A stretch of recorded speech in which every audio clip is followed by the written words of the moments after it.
There is a city in West Africa that, in the year 1300, had a larger library than anything in Europe.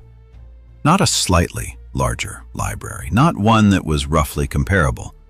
A library, or more precisely, a collection of libraries, that held between 400,000 and 700,000 manuscripts on mathematics, astronomy, law, medicine, philosophy, and theology. In that same city, a university was operating with an enrollment of 25,000 students in a total urban population of roughly 100,000 people. That means 1 in 4 residents of this city was a scholar. Oxford University was founded in 1096. The university in Timbuktu had been operating for nearly a century before Oxford enrolled its first student. You were never taught this. Most people haven't been. And the question this video will answer is not simply why, but who made the specific, documented decision to ensure you wouldn't be. That is exactly what this video is about. The city was Timbuktu. The empire that built it was the Songhai Empire. At its peak, the largest empire in the history of West Africa, stretching across what are now 15 modern countries, controlling the most important trade routes in the pre-modern world and sustaining a civilization of intellectual production that had no equivalent in the Western Hemisphere at the time. The Songhai Empire was not a peripheral story. It was not a footnote. It was, by the documented measures of population, territory, economic output, and cultural achievement, one of the most significant political entities of the medieval and early modern world. It does not appear in standard Western curricula. It barely appears in footnotes. That absence is not accidental. And it was not produced by neglect. The specific mechanism of erasure for the Songhai Empire and the city of Timbuktu operates across 3 documented channels, each of which built on the other in ways that compounded over centuries. The first is the colonial redescription of African history that accelerated after 1800. A period in which European scholars, working to provide intellectual justification for the Atlantic slave trade and the colonization of the African continent, systematically recharacterized African societies as pre-literate, pre-urban, and incapable of complex political organization. This was not a passive academic consensus. It was an active project. The historian Cheikh Anta Diop, writing in 1954 in his foundational work, Nation, Nègre et Culture, documented how the French colonial administration in West Africa specifically suppressed African historical scholarship that contradicted the colonial narrative. Administrators in French Sudan, which included Timbuktu, were instructed to manage what local populations were taught about their own past. The second channel was the physical destruction of the manuscript collections themselves. When the Moroccan Saadian dynasty invaded and sacked Timbuktu in 1591, an event this video will return to in detail, thousands of manuscripts were destroyed outright, and the scholarly class that had maintained and produced them was either executed or forced into exile. The Moroccan invasion did not eliminate the intellectual tradition of Timbuktu, but it decapitated it. Recovery would take generations. The third channel was what the scholar John Hunwick, in his 2003 work Timbuktu and the Songhai Empire, called the systematic exclusion of Arabic language African sources from Western historical scholarship. The documentation of the Songhai Empire exists. It was written down. It survives. But it was written in Arabic by African scholars, and for most of the 19th and early 20th centuries, Western historians who shaped the academic canon either could not read those sources or chose not to engage with them. The result was a history of the world that treated the absence of evidence, which was itself a product of deliberate exclusion, as evidence of absence. So let's correct the record. The Songhai Empire reached its territorial and political apex under the leadership of Askia Muhammad the Great, who took power in 1493 and ruled until 1528. To understand what Askia built, you first have to understand what he inherited. and what it meant in the context of the world as it existed in the late 15th century. The Songhai state had existed in various forms since at least the 9th century, centered on the Niger River bend in what is today Mali, Niger, and Burkina Faso. By the mid-15th century, under the ruler Sunni Ali, Songhai had already absorbed the remnants of the Mali Empire and established military dominance over the trans-Saharan trade corridor. This corridor was not a secondary economic route. It was the primary artery through which gold, salt, cola nuts, enslaved people, and textiles moved between sub-Saharan Africa and the Mediterranean world. Whoever controlled this corridor controlled the flow of wealth into Europe and the Arab world. Sunni Ali was a military commander of extraordinary effectiveness. He expanded Songhai's territory through 35 years of nearly continuous campaigning, capturing Timbuktu in 1468 and Djenné in 1473, two of the most economically and intellectually significant cities in the medieval world. But Sunni Ali's relationship with the scholarly class of Timbuktu was complicated. He was a military man who governed through force, and he treated the Muslim scholars of Timbuktu with suspicion and, at times, hostility. Several prominent scholars were killed during his reign. The intellectual community survived, but it did not flourish. That changed with Askia Muhammad. Askia took power through a coup following Sunni Ali's death, overthrowing Sunni Ali's son in 1493 and presenting his rule as a restoration of Islamic governance and scholarly authority. His relationship with the intellectual class of Timbuktu was the inverse of Sunni Ali's. He actively cultivated it, funded it, and built institutions around it. The historian Nehemiah Levtzion, writing in 1973 in his landmark study, Ancient Ghana and Mali, described Askia Muhammad as one of the most significant patrons of Islamic scholarship in the pre-modern world. Not in Africa, not in West Africa, but in the world. He made the pilgrimage to Mecca in 1496 to 1497, during which he met with the leading Islamic scholars of Egypt and the Arabian Peninsula, who confirmed his rule as legitimate and established connections between the intellectual networks of Timbuktu and those of Cairo, Fez, and Constantinople. What Askia returned with was not just religious legitimacy. He returned with a mandate to govern through law and scholarship, and he spent the next 3 decades building the infrastructure to do exactly that. Picture Timbuktu at the height of the Songhai Empire, sometime around 1510. The city has a population of approximately 100,000 people, which makes it larger than London at the same moment in time. London's population in 1500 was roughly 50,000.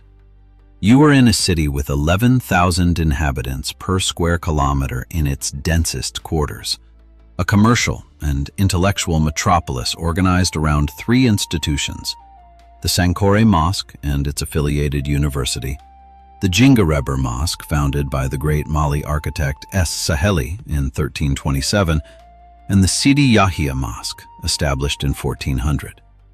These 3 institutions together form the University of Timbuktu, not a university in the modern European sense, but a network of scholarly circles, manuscript libraries, and instructional relationships that functioned as a university in every meaningful sense of the term. Students from across the Islamic world, from Egypt, from Morocco, from the Saharan cities, from as far as Persia, have traveled here to study. The language of instruction is Arabic. The subjects include Quranic studies, jurisprudence, mathematics, astronomy, history, and natural philosophy. The degree of specialization is such that scholars at Sankore are recognized by their peers in Cairo and Baghdad as authoritative sources. That is not legend. That is what the Moroccan traveler Leo Africanus documented in his Description of Africa, written in 1526, an account so detailed and precise that it became one of the primary sources through which European scholars of the 16th century learned about West Africa. Leo Africanus wrote that in Timbuktu, more profit was made from the book trade than from any other commercial enterprise. Books were sold and bought at higher prices than any other commodity. The scholarship of Timbuktu at its peak produced thousands of original manuscripts on subjects that Western historiography has traditionally attributed to European or Arab originators. The mathematician Ahmad ibn Muhammad al-Wansharisi was producing original work on calculation and land measurement. Scholars at Sankore were developing astronomical tables used to determine prayer times and calendar dates with a precision that required genuine mathematical sophistication. The jurist Muhammad Bagayogo was writing legal commentaries consulted from Morocco to Cairo. The historian Abd al-Rahman al-Sadi, writing in the mid-17th century in his work Tariq al-Sudan, documented a tradition of scholarship at Sankore that had been unbroken for more than 2 centuries. Consider what that means. An unbroken tradition of original scholarship, mathematics, law, astronomy, history, conducted in a major urban center, producing manuscripts that circulated across 2 continents, spanning a period from approximately 1300 to 1600. That is 300 years of continuous intellectual production. The European Renaissance, which Western historiography treats as the originating moment of scientific and humanist scholarship, lasted from approximately 1300 to 1600. It ran in exact parallel with the scholarly civilization of Timbuktu, and the 2 traditions were aware of each other. Leo Africanus, who documented Timbuktu for a European audience, was himself a Moroccan-born scholar who had studied in Fez. The intellectual networks of the 15th and 16th centuries were not hermetically sealed along the boundaries that modern historiography has imposed on them. What I find significant about this is not simply the scale of the achievement. It's that the evidence for it has always existed. In Arabic manuscripts, in European travel accounts, in oral tradition that was systematically dismissed.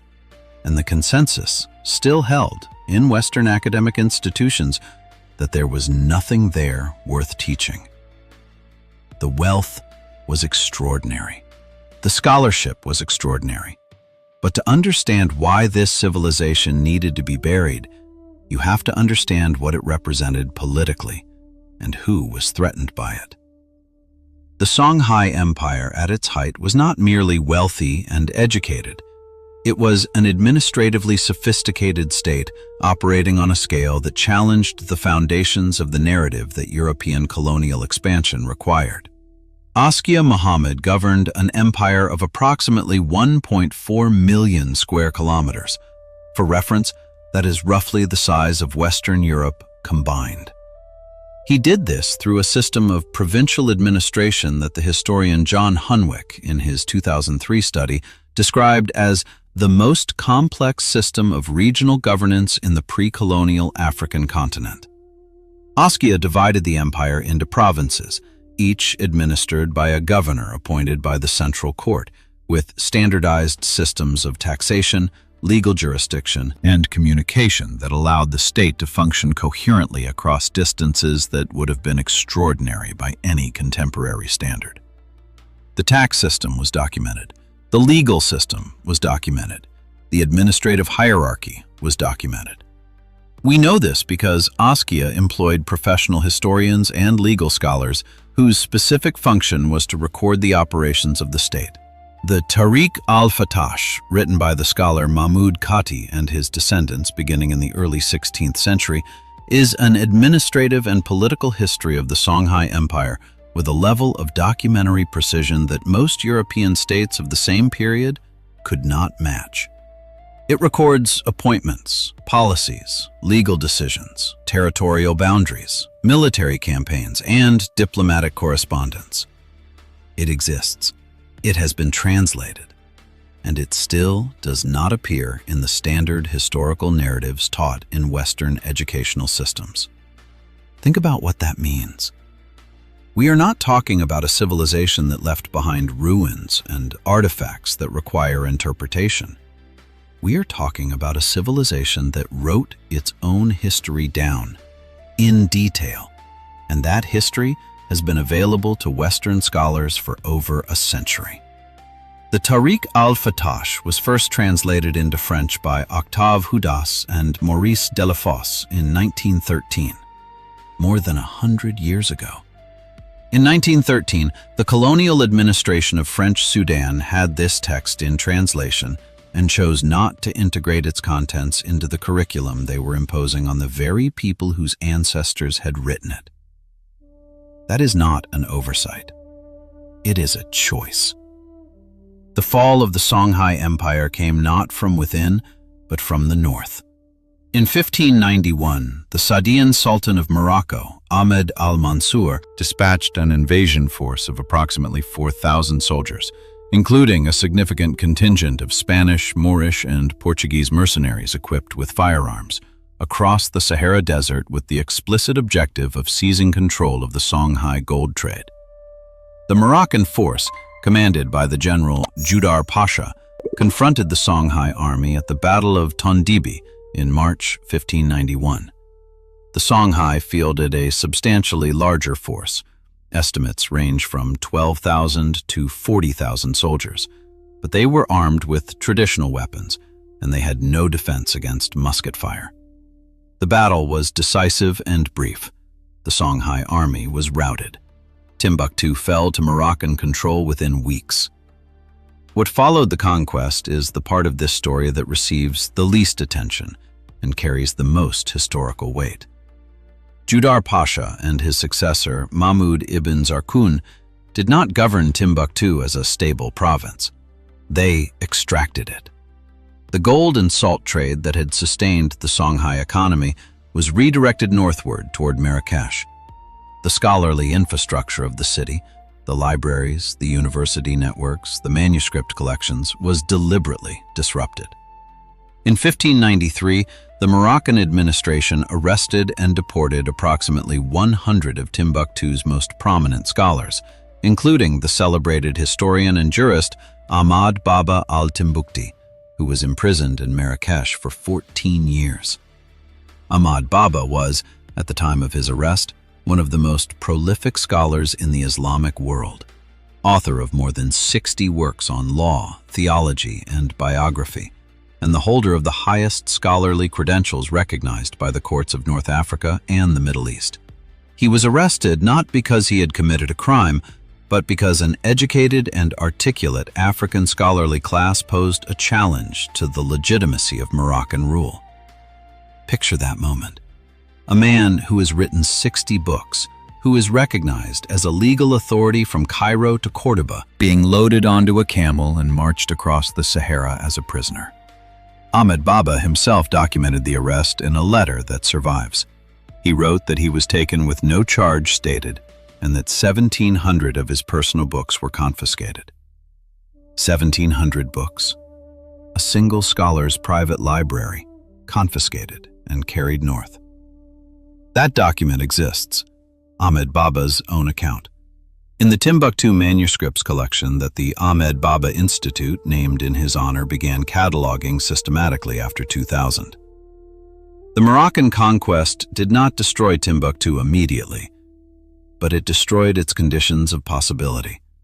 Without a stable state to fund the scholarly institutions, without the security of the trade routes to sustain the commercial tax base, and without the leadership of its scholarly class, most of whom were dead, exiled, or impoverished, the University of Sankore declined over the following century from a cosmopolitan intellectual center to a local religious school. The manuscripts remained, hidden in private homes, buried in the desert, dispersed across the region. The institution that had produced them did not. What the Moroccan invasion began, European colonialism completed. By the time the French occupied Timbuktu in 1894, 3 centuries of decline had reduced a city of 100,000 to a settlement of perhaps 10,000.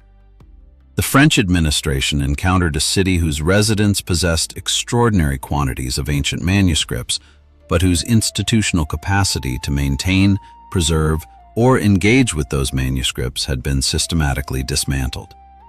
The colonial response was not to rebuild that capacity, It was to classify the manuscripts as curiosities and to impose a French-language educational system that made no reference to what those manuscripts contained.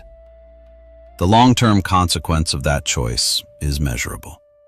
For the better part of the 20th century, the standard academic position in Western institutions was that pre-colonial Africa south of the Sahara was, in the relevant historical phrase, without history. The characterization associated most directly with the Oxford historian Hugh Trevor Roper, who stated in a 1963 lecture that Africa's past had produced nothing of historical significance. Trevor Roper was not a fringe figure. He held the Regius Professorship of History at Oxford. His statement reflected and reinforced the institutional consensus that shaped what appeared in university reading lists, what was funded as research, and what was taught in schools across the English-speaking world. The manuscripts of Timbuktu directly refuted that position. They had refuted it since 1913 when the Tariq al-Fatash was first translated. They were not a secret. They were simply not considered relevant. The story of Timbuktu connects to the present in ways that are not metaphorical. They are structural. The geographic region that once formed the Songhai Empire, the Sahel, the Niger River Basin, the corridor between the Sahara and the West African Forest Zone, is today among the most politically unstable regions on Earth. Mali, Niger, Burkina Faso, and Chad are all experiencing degrees of state failure, military coups, and insurgent violence that international media typically presents as evidence of an inherent capacity for dysfunction. The framing is almost always a departure from stability, as though these societies had no prior history of organized governance. They had. For 5 centuries, between roughly 800 and 1591, the Niger River corridor sustained a sequence of sophisticated imperial states: the Ghana Empire, the Mali Empire, the Songhai Empire, that were not merely adequate but, by the measures of their time, genuinely remarkable. The disruption of those states was not the result of internal failure. It was the result of conquest. Moroccan invasion in 1591, French colonization in the 1880s and 1890s, and the imposition of colonial borders in the Berlin Conference of 1884 that cut across existing ethnic, linguistic, and political relationships with no regard for what had existed before. The political instability of the contemporary Sahel is the long-term residue of those decisions. Understanding that connection requires knowing that the Songhai Empire existed, what it was, what it built, how it was organized, and how specifically it was destroyed. Without that knowledge, you cannot read the present. You are looking at consequences without causes. The historian Lonsine Kaba, writing in 1981 in the Journal of African History, made this point with particular clarity.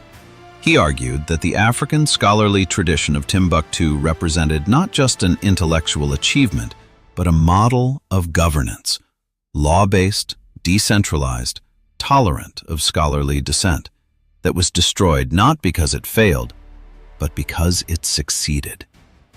Its success made it threatening. Its destruction was deliberate.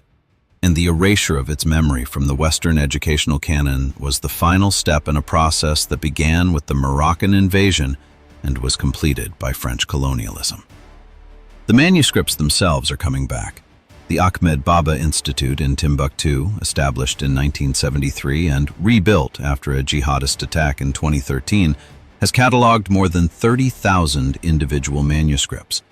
The scholar Abdel Kader Haidara, working with international partners, smuggled approximately 377,000 manuscripts out of Timbuktu to safety in Bamako during the 2012 Islamist occupation, one of the largest emergency rescues of historical materials in recorded history.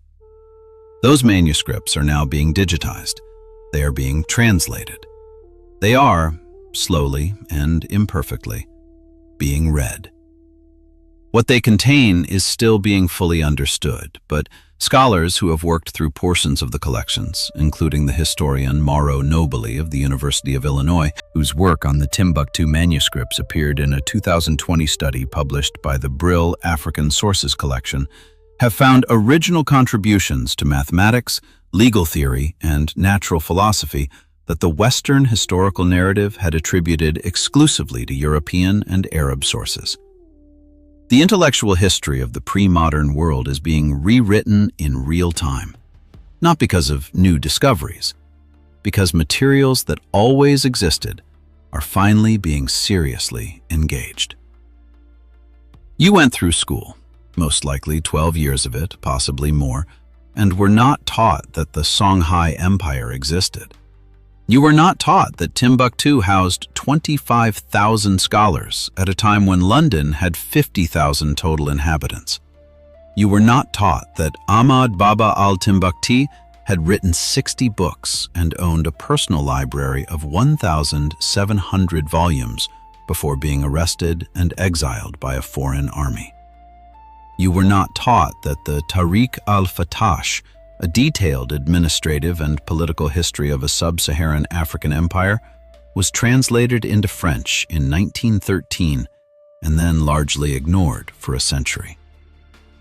None of that was accidental. Each of those absences was produced by a decision made by a specific person in a specific institution at a specific time.